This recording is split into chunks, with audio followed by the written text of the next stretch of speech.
There's a particular kind of loneliness that nobody talks about. Not because it's shameful, but because it doesn't have a name. It happens at Christmas dinner, or after church, or on a Sunday afternoon when everything is quiet and everyone you love is nearby, and somehow you still feel it. Not grief, not depression, just a quiet, particular distance, like you're watching your own life through glass. You're not alone in the room. You're just alone in the way that matters. And here's the part that nags at you if you let it. You built a good life. You worked hard. You raised your children. You stayed faithful to things that deserved faithfulness. You did what you were supposed to do. You became independent. You became, as the culture always said you should, someone who doesn't need anyone. And you got there.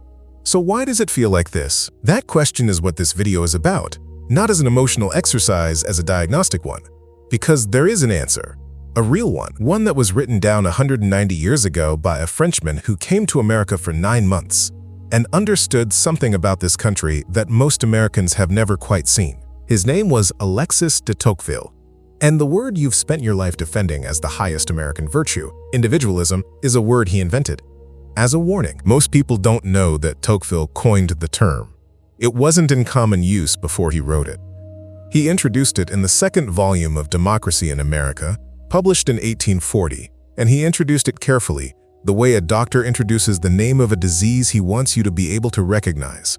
His definition is worth sitting with, because it is not what you've been told it is. He wrote, "Individualism is a calm and considered feeling which disposes each citizen to isolate himself from the mass of his fellows and withdraw into the circle of family and friends. With this little society formed to his taste, he gladly leaves the greater society to look after itself." Read that again slowly. He is not describing greed. He is not describing selfishness, which he considered a vice as old as humanity itself. Morally bad, but familiar, something every civilization had seen and named. Individualism, he said, was different. It was new. It was something that democracy itself produced, almost automatically in every citizen it formed. And it was not an act of cruelty. It was an act of withdrawal. The individualist in Tocqueville's sense is not a man who takes from others. He is a man who simply stops showing up.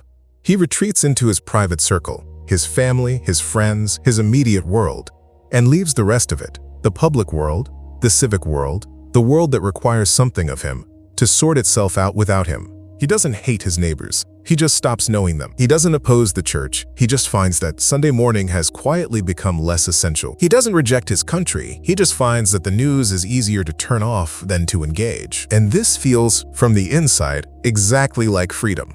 That's the thing Tocqueville understood that makes his diagnosis so precise. Individualism feels like freedom because it is a removal of demands. No one is asking anything of you. No meeting to attend. No civic obligation to honor. Just you, your people, your life. The cage is comfortable. That's why it's hard to see as a cage. To understand why Tocqueville saw this as dangerous rather than liberating, you need to understand something about the world he came from. He grew up in aristocratic France. In that world, and in every world organized around hereditary rank, a man was always attached to something larger than himself. You were attached to your lord, your village, your guild, your family name, your faith, your position in a chain of obligation that extended up and down through generations. You did not choose these attachments, they were given. And they were, in many ways, constraining, unfair, even brutal. But they connected you. Tocqueville wrote about this directly. He said that aristocracy had made a chain of all the members of a community, from the peasant to the king. And then he said what democracy does to that chain. It breaks it. It severs every link. Not because democracy is cruel, because it is, in its deepest structure, equalizing. When you remove the hierarchy that connected people to each other through obligation and rank, you free them, and you also, simultaneously, throw each one of them back on themselves. Every man becomes, for the first time, fully responsible for constructing his own life, and for the first time, fully alone in doing it. Tocqueville wrote, "Each man is forever thrown back on himself alone, and there is danger that he may be shut up in the solitude of his own heart." The solitude of his own heart, that's not a metaphor he's reaching for. That's a precise description of where this mechanism ends. Not in violence, not in oppression, just in a man, sitting in a room full of people he loves, unable to bridge the distance between himself and anyone else, This is the structural argument, and it matters because it changes the question. The question isn't what's wrong with you. The question is what happens to everyone in a democratic society that doesn't actively resist this pull. And the answer, Tocqueville said, is withdrawal. Every time. Not because people are bad, because the structure of democratic life produces this as its default setting, and only something deliberate and sustained can push back against it. But here's what's important. Tocqueville had seen that deliberate resistance working. He'd seen it with his own eyes, in America. In 1831, the Tocqueville who wrote the second volume, The Warning, is often the only one people know about. But the first volume, published in 1835, contained something different. Admiration. Genuine, specific, carefully observed admiration for something he found in American life that he had not expected to find anywhere. He was not impressed by American wealth. He was not awed by American size. What stopped him, what he kept writing about with something close to wonder, was the American habit of association. He wrote that whenever Americans wanted to accomplish something, they formed a group. Not a government committee, not a petition to an official, a group. Voluntary, self-organized, drawing on no authority except the shared conviction of the people who showed up. A road needs building. They form an association. A school needs founding. They form an association. A church needs a home. They build one together with their own hands and their own money. A neighbor falls ill. The community shows up. He had never seen anything like it. In France, people waited for the state. In England, they waited for the aristocracy. In America, they just started. And this, he wrote, was the thing that made American democracy work. Not the Constitution, though he admired that too. Not the geography, not the Protestant inheritance, though he thought it mattered. The habit of association, the practiced, ingrained, almost instinctive reflex of showing up for each other in the civic space between the family and the government. That reflex was the countervailing force, the thing that pushed back against the individualist pull, the thing that kept the chain from being fully severed. Hold on to that, because the America Tocqueville admired was not the America of the lone cowboy or the self-made man who needs nothing from anyone. The America he admired was the one that showed up to the town meeting, that built the church with its own hands, that joined the volunteer fire brigade not because someone made it do so, but because that's what neighbors do. He didn't admire independence. He admired civic courage, the willingness to show up for something larger than your private circle, even when you weren't required to. That distinction is going to matter. If you want to go further than this video, past the concept and into your actual life, I've put together a 30-page workbook that takes the mechanism Tocqueville identified and maps it across 10 specific categories: healthcare, education, faith, family, finance, and more.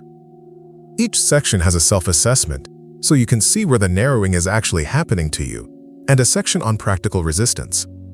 It's called Soft Despotism, a field guide to recognizing it in your life, and it's in the description. Now we need to look at the numbers. Because Tocqueville's warning wasn't just philosophical, it was predictive. And the prediction has come in. Robert Putnam spent his career as a Harvard political scientist documenting exactly what Tocqueville described: the slow, measurable draining of the associational life that had once made American democracy work. In Bowling Alone, published in 2000, he documented the collapse of civic participation across 50 years, membership in civic organizations, voter turnout in local elections, attendance at town meetings, involvement in churches, unions, parent-teacher associations, neighborhood groups, all of it declining in near-perfect parallel from roughly the 1960s onward. The title came from a single data point that captured everything. Americans were bowling more than ever, but bowling leagues had collapsed. People were bowling alone, doing the activity, but without the association. In 2023, the U.S. Surgeon General issued a formal advisory, not a report, an advisory, the kind usually reserved for public health emergencies. The title was Our Epidemic of Loneliness and Isolation. The finding: roughly half of American adults report measurable loneliness. Adults over 55 show some of the sharpest increases in reported isolation since the 1980s. The Surgeon General called it a health crisis, comparable in its physical effects to smoking 15 cigarettes a day. And the churches. Gallup has been tracking religious membership since 1937. For the entire history of that measurement, through wars, depressions, social upheavals, membership in a church synagogue, or mosque never fell below 50% of the adult population. Until 2021. In that year, for the first time in 84 years of polling, it did. These are not coincidences. They are measurements of a single mechanism operating across time exactly as Tocqueville said it would. The associations he admired, civic groups, churches, voluntary organizations, are precisely what Putnam documented declining. The solitude of the heart that Tocqueville warned about is precisely what the Surgeon General is now calling a public health emergency 180 years later. The prediction came in, but this still doesn't answer the question you came in with. It names the mechanism. It confirms the numbers. What it hasn't yet done is explain the specific thing, the deep thing, about why the word you've been defending makes this worse, not better. We're almost there. Here is the inversion, and I want to say it plainly because it's easy to miss. For the past 50 or 60 years, the American right has organized a significant part of its political identity around the defense of individualism, against collectivism, against the state, against the leveling pressure of progressive culture. And the argument is not wrong. Exactly. The state has overreached, the culture has leveled, individual freedom does matter. But the word got away from us. Somewhere in the 20th century, individualism stopped meaning Tocqueville's warning and started meaning something like self-reliance, the frontier virtue, the man who builds with his own hands, who carries his own weight, who doesn't ask anyone for anything he can do himself. And those are not the same thing. Self-reliance is a virtue Tocqueville respected. He admired the American farmer who cleared his own land and the merchant who built his own business. That kind of independence. Competence, discipline, the refusal to be dependent on other men's charity, he thought was healthy, necessary even. But self-reliance does not require withdrawal from civic life. The farmer who clears his own land can also show up to the town meeting. The merchant who builds his own business can also serve on the school board, join the volunteer fire brigade, help build the church. Independence in private life and engagement in civic life are not in tension. They are, in fact, how the American ideal actually functioned when Tocqueville saw it working. What Tocqueville called individualism, the disease, not the virtue, is something different. It is the decision, usually not even conscious, to let the civic world go, to stop showing up, to leave the greater society to look after itself. Not because you're greedy, not because you're cruel, just because you're tired, and your private circle is comfortable, and the public world has become noisy and strange, and feels like it belongs to other people now. And here is the part that closes the loop on everything, on the loneliness, on the numbers, on the question you came in with. When citizens withdraw from civic life, something fills the space they leave behind.